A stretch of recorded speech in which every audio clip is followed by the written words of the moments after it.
Donc, il nous restait la dernière, donc pour 5, et il nous dit l'origine de pic 2 qui exista au canal 21. Donc, si on calcule l'énergie correspondant à ce pic, donc l'énergie qui correspond au canal 21, d'accord. Donc, pic 2, donc 21, vous calculez cette énergie donc, par l'équation, donc 0,842 multiplié par le numéro de canal qui est égal à 21, parce que ce pic, il existe au canal 21, plus 14,9, bien tout ça en keV, vous allez trouver qu'il est égal à 32 keV à peu près. Donc, cette énergie, c'est une caractéristique donc, une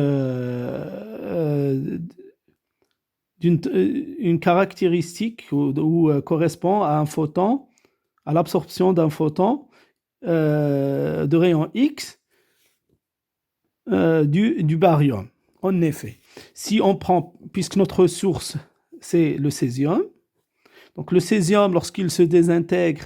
il nous donne le baryum. Et le baryum, il va, bien sûr, le baryum, donc il se désintègre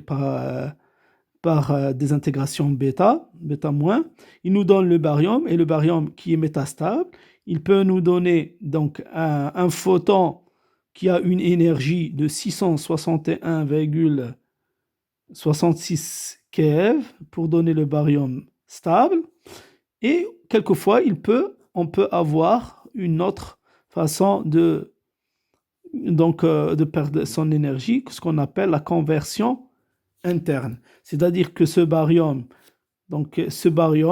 je prends son noyau là, donc si je prends un électron donc de la première couche, donc la couche 1s, cette énergie qui est là, elle va être donnée à un électron,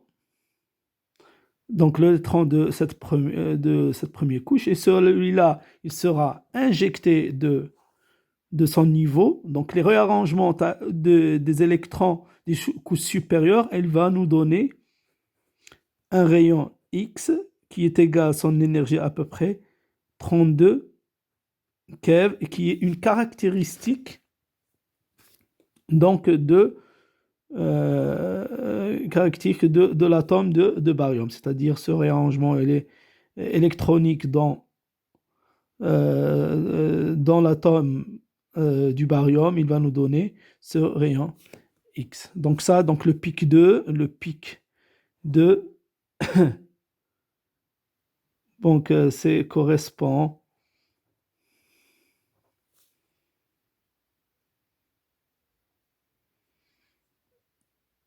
à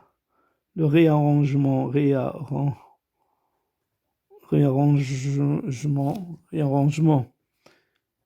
des réarrangements électroniques